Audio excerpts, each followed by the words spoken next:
ഞാൻ ഒരു ദിവസം ഒരു 2 പ്രാവശ്യമെങ്കിലും ചേട്ടനെ പറ്റി ആലോചിക്കും. കാരണം ഒന്ന് ശരീരഘടന. കാരണം ഞാൻ പെട്ടെന്ന് എൻ്റെ ഈ കാലത്തെണ്ണീറ്റ് പല്ല് തേക്കാനൊക്കെ ഇങ്ങനെ പോകുമ്പോഴത്തേക്ക് എൻ്റെ കൈയൊക്കെ നോക്കുമ്പോൾ എൻ്റെ ചേട്ടൻ്റെ കൈ തന്നെയാണ് എൻ്റെ കൈ, ഒരു വ്യത്യാസമില്ല. അപ്പോൾ പെട്ടെന്ന് നമ്മൾ നാച്ചുറലായിട്ട് ചേട്ടൻ ഓർക്കും. പക്ഷെ ഒന്ന് റിഗ്രറ്റ് ചെയ്യാറുണ്ട്, എൻ്റെ ചേട്ടനോട് സ്നേഹപൂർവ്വം ഞങ്ങൾക്കൊന്ന് അവസാന കാലങ്ങളിൽ ഒന്ന് ഹഗ് ചെയ്യാൻ പറ്റിയില്ലല്ലോ എന്ന് വിഷമിക്കാറുണ്ട്. ഇല്ല, ഞാൻ അവസാനം വരെ എൻ്റെ ചേട്ടൻ്റെ കൂടെ വളരെ അടുത്ത സുഹൃത്തുക്കളായിരുന്നു. അത് ശരി, ഞാൻ അടുത്ത സുഹൃത്താണ്, അതാണ് ആലോചിക്കുന്നത്. അതായത് ചേട്ടൻ്റെ മോൻ രാജേഷൻ, ഇത് പ്രേക്ഷകർക്കും ചിലപ്പം ഒരുപക്ഷെ ഒരു പുതിയ ഇതായിരിക്കും. അടുത്ത സുഹൃത്താണ് എൻ്റെ ചേട്ടൻ. ഞങ്ങളെല്ലാ കാര്യങ്ങളും പറയുന്ന അടുത്ത സുഹൃത്താണ്. ബാക്കി ഫാമിലി ഞാനൊന്നും പറയുന്നില്ല, അടുത്ത സുഹൃത്താണ്. ഇപ്പോഴും എൻ്റെ ചേട്ടൻ്റെ മോൻ എന്നെ വിളിക്കാറുണ്ട്, രാജകൃഷ്ണൻ. അറിയാം.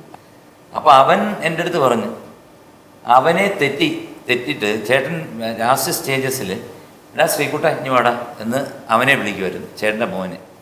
അപ്പോൾ എന്തുമാത്രം സ്നേഹം ഞങ്ങൾ തമ്മിൽ ഒരു ബോണ്ടിങ് ഉണ്ട്. പക്ഷെ അതിപ്പോൾ വെളിയിൽ ആൾക്കാർ പറഞ്ഞു വരുന്ന പല രീതി, അതൊന്നും എനിക്കൊന്നും പ്രശ്നമല്ല. ഞാൻ ചേട്ടൻ മരിക്കുന്നതിന് ഒരാഴ്ച മുമ്പാണ് ഞാൻ അമേരിക്കയിൽ പ്രോഗ്രാം ചെയ്തത്. ചേട്ടൻ മരിക്കുന്ന ദിവസം ദാസേട്ടന്, ഞാൻ, പിന്നെ ലക്ഷ്മി ഗോപാലസ്വാമി എല്ലാവരും കൂടെ ലാസ് വേഗാസിൽ ഡോക്ടേഴ്സ് കോൺഫറൻസിൻ്റെ ഒരു പ്രോഗ്രാം നടത്തി കഴിഞ്ഞ് തിരിച്ചു വന്നപ്പോഴാണ് ചേട്ടൻ മരിക്കുന്ന ഒരു അറിയുന്നത്. അപ്പോൾ അവിടുന്ന് ഇവിടം വരെ വരണേ 2 ദിവസം വേണം.